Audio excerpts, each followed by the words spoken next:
दोस्तों, कभी भी अपनी पति को छोड़कर किसी दूसरे मर्द के साथ संभव बनाने का नहीं सोचना चाहिए, क्योंकि यह एहसास बाद में आपको बहुत पछतावा होता है। कहानी पूरा सुने सब समझ में आ जाएगा।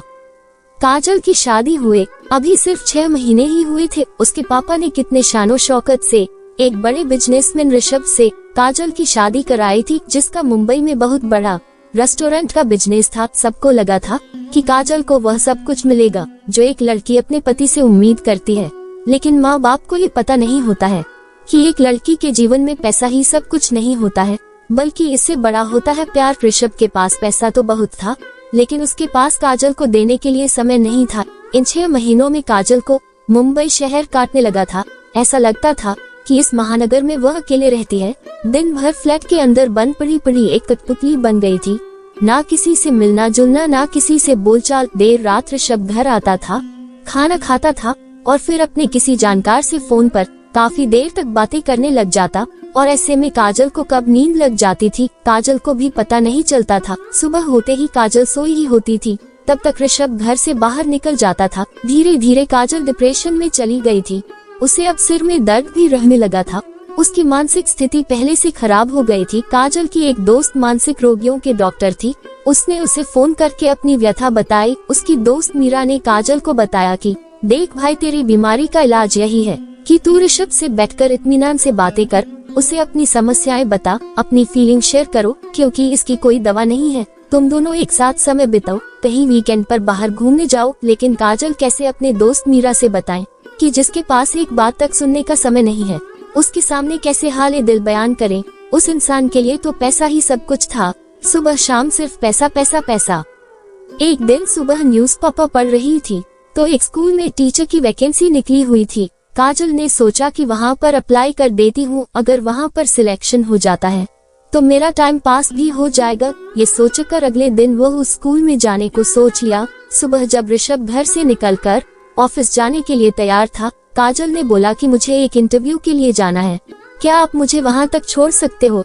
इस बात पर ऋषभ कोई भी गंभीरता नहीं दिखाए, न ही काजल को मना किया। उसने बस इतना ही बोला, काजल वैसे तुम्हें जॉब करने की कोई जरूरत नहीं है, अगर फिर भी तुम्हें मन है कि मैं जॉब करूं तो जाकर कर सकती हो, लेकिन अभी मेरे पास बिल्कुल भी समय नहीं है कि मैं तुम्हें वहां तक छोड़ पाऊंगा। तुम ऐसा क्यों नहीं करती हो, एक कैब बुक कर लो और जाकर इंटरव्यू दे आओ। काजल निराश हो गई।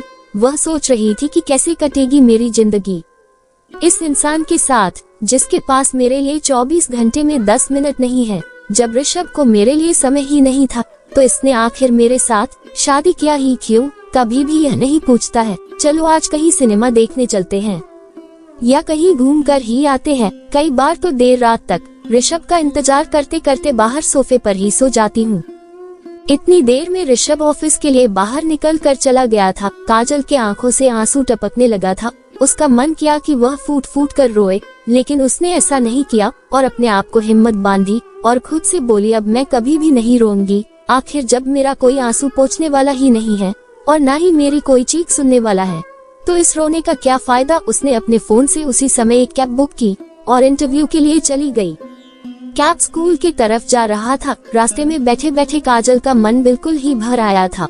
वह मन ही मन सोचने लगी थी, कब तक वह प्यासी रहेगी। कोई तो उसकी प्यार की प्यास बुझाए, कोई तो हो जिसे वह कभी अपने बाहों में जकड़कर, कभी उसे सीने से लगाकर भरपूर प्यार करे। जब वह रूठ कर जाने लगे तो एक हाथ से उसे जबरन खींचकर अपने पास बैठा ले, कुछ देर और साथ की गुहार लगाए, उसके बालों को सहलाते हुए और माथे को चूम कर पूछे, कैसी हो आज, क्या किया दिन भर, मेरी याद आई कि नहीं। प्यार, उसे बस प्यार चाहिए, लेकिन प्यार उसके नसीब में मुमकिन नहीं था। ऐसे ही सोचती सोचती जा रही थी, तब तक अचानक ड्राइवर ने ब्रेक लगाया और बोला, मैडम जी आपका स्कूल आ गया। काजल ने अपने आप को जल्दी से ठीक ठाक किया, ड्राइवर को अपने पर्स से पैसे निकाल कर दिया और स्कूल की तरफ चल दी। गेट के अंदर जाते ही गार्ड ने काजल से स्कूल में जाने का कारण पूछा तो उसने इंटरव्यू के कॉल लेटर को दिखाया। गार्ड ने बोला, ठीक है मैडम आप जा सकती हैं। स्कूल के अंदर काजल गई तो वहाँ पर कई लोग इंटरव्यू देने के लिए लाइन में खड़े थे। कुछ देर इंतजार करने के बाद काजल का नंबर आया। काजल जैसे ही प्रिंसिपल रूम में गई, प्रिंसिपल की सीट पर जो इंसान बैठा था उसे देखकर काजल को तो यकीन ही नहीं हुआ कि अरे ये तो रोहित है। उसका रोहित, जिसे वो कॉलेज के दिनों में बहुत प्यार करती थी और रोहित भी उससे बहुत प्यार करता था। लेकिन दोनों एक दूसरे को कभी भी इजहार नहीं कर पाए, क्योंकि रोहित का सपना बड़ा आदमी बनना था। रोहित अपने जीवन में बहुत बड़ा करना चाहता था। आज उसने अपने इस मुकाम को हासिल कर लिया था। रोहित कई सारे प्राइवेट स्कूल का मालिक है। रोहित भी काजल को देखकर पहचान गया था और उसने भी आश्चर्य से पूछा, अरे काजल, तुम यहाँ कैसे? सुना है मैंने कि तुम्हारी शादी तो एक बहुत बड़े बिजनेसमैन से हुई है। फिर यह इंटरव्यू देने कुछ समझ नहीं आया माजरा। अब काजल रोहित से क्या बताती। कॉलेज के दिनों से जिस प्यार के लिए वह तड़पती रही है, आज तक वह अभी भी प्यासी थी। उन दिनों में रोहित से वह बहुत प्यार करती थी और शायद रोहित भी करता था, लेकिन दोनों एक दूसरे को कभी भी इजहार नहीं कर पाए थे। फिर उसी दौरान काजल की भी शादी हो गई थी। काजल ने बताया कि घर में अकेले रहती हूँ, बोर हो जाती हूँ, इस वजह से मैंने सोचा कि क्यों ना कोई जॉब कर लेती हूँ जिससे मेरा टाइम पास भी हो जाएगा। रोहित बोला, काजल, अब तुम्हारा इंटरव्यू क्या लेना, मुझे पता है कि जिस बच्चे को तुम्हारे जैसा टीचर मिल जाएगा उस बच्चे की तो लाइफ ही बन जाएगी। तुम क्या सच में जॉब करना चाहती हो? काजल बोली, हाँ रोहित, मुझे तो पता ही नहीं था कि इस स्कूल के प्रिंसिपल और मालिक तुम ही हो, वरना मैं कभी भी इंटरव्यू देने नहीं आती, मगर अब आ गई हूँ तो बाकी तुम्हारी मर्जी है। तुम्हें अगर ऐसा लगता है कि तुम्हारी स्कूल के लिए मैं योग्य हूँ तो तुम मुझे जॉब पर रख सकते हो। रोहित बोला कि मैं इतनी अच्छी टीचर को कैसे छोड़ सकता हूँ। काजल की वहाँ नौकरी पक्की हो गई। अगले दिन से स्कूल जाने लगी। काजल को ऋषभ की इस बात की भी तकलीफ थी। वह एक बार भी नहीं पूछता था कि वह स्कूल में पढ़ाने जाती है तो उसका मन लगता है या नहीं, उस बारे में एक बार भी बात नहीं करता था। समय के साथ काजल और ऋषभ में दूरियां बढ़ने लगी। कहने को तो वह दोनों पति पत्नी थे, वह साथ रहते तो थे, लेकिन एक अजनबी की तरह इधर रोहित और काजल की नजदीकियां बढ़ना शुरू हो गई थी। काजल ने रोहित से पूछा कि क्या तुम अपने घर नहीं ले चलोगे, मुझे भाभी और बच्चों से नहीं मिलाओगे? रोहित ने हंसते हुए कहा, अरे काजल, क्या बात कर रही हो तुम? मैंने अभी तक किसी से शादी कहाँ किया, बस तलाश है एक तुम्हारी जैसी लड़की की, जिस दिन मिल जाएगी उस दिन शादी कर लूंगा। समय के साथ ही रोहित और काजल में नजदीकियां इतनी बढ़ गई थी कि अब वह एक दूसरे के बिना रहने की कल्पना भी नहीं कर सकते थे। काजल ने भी अब ऋषभ से तलाक लेने को सोच लिया था, क्योंकि उसके साथ वह सोच रही थी कि ऐसी जिंदगी जीने से क्या फायदा जिससे एक दूसरे के बारे में कोई कदर ही न हो। उसे सिर्फ अपने बिजनेस से मतलब है। मैं क्या कर रही हूँ, कहाँ जा रही हूँ, कहाँ आ रही हूँ, उसे इससे कोई मतलब नहीं था। एक दिन रात में आखिर काजल ने ऋषभ से अपने रिश्ते को खत्म करने की बात कही डाली। ये सुनते ही ऋषभ को ऐसा लगा जैसे किसी ने 440 वोल्ट का करंट लगा दिया हो। ऋषभ बोला कि काजल, तुम क्या बात कर रही हो, तुम होश में हो या नहीं? काजल बोली, होश में ही हूँ। ऋषभ, तुम्हारे लिए मैं क्या हूँ? तुम अपने 24 घंटे की जिंदगी में से मेरे लिए कितने मिनट निकालते हो? ऋषभ बोला, भाई, अगर यह सब मैं मेहनत करता हूँ तो किसके लिए करता हूँ? ये सारे पैसे ये किसके हैं?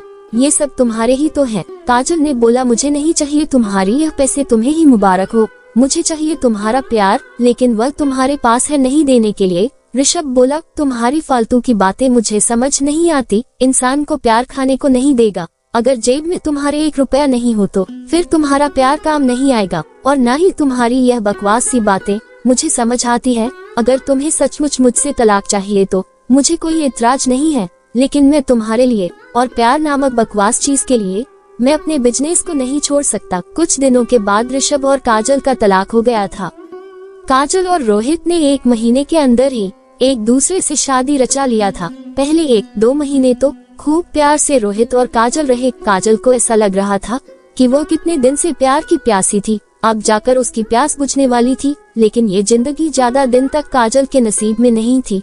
धीरे धीरे रोहित ने अपने स्कूल की फ्रेंचाइजी अलग अलग शहरों में देना शुरू किया। उसके स्कूल भारत के एक नामी गिरामी स्कूल में गिनती होने लगी। अब वह स्कूल के मैनेजमेंट में इतना ज्यादा बिजी हो गया कि अब उसके पास भी काजल के लिए देने को बिल्कुल भी समय नहीं था। काजल फिर पहले की तरह अकेले हो गई थी। काजल अब ये समझ गई थी, एक स्त्री की व्यथा यही होती है जिस प्यार और चाहत की लालच में वह सब कुछ छोड़कर रोहित के पास आई थी। फिर से वही पुरानी दुनिया में वापस लौट आई थी। सिर्फ आदमी बदला था। कल ऋषभ था, आज रोहित हो गया, लेकिन जिंदगी उसकी वैसे की वैसे ही रह गई। फिर से वही इंतजार और अकेलापन, क्योंकि रोहित अक्सर अपने बिजनेस के सिलसिले में अब बाहर रहता था। सच ही कहा गया है, इंसान को दोनों चीजें एक साथ नहीं मिलती है, या तो प्यार मिलेगा या तो पैसा मिलेगा। अगर आपको पैसा चाहिए तो प्यार से तो दूर होना ही पड़ेगा, अगर प्यार चाहिए तो फिर पैसा नहीं मिलेगा। अब आपको डिसाइड करना है कि आपको आखिर चाहिए क्या, प्यार या पैसा। दोस्तों ये कहानी यही सिखाता है, पति पत्नी जैसा भी हो खुश रहना चाहिए। दिल को छुआ हो तो एक लाइक और हमारे चैनल को सब्सक्राइब जरूर कर लेना। धन्यवाद दोस्तों।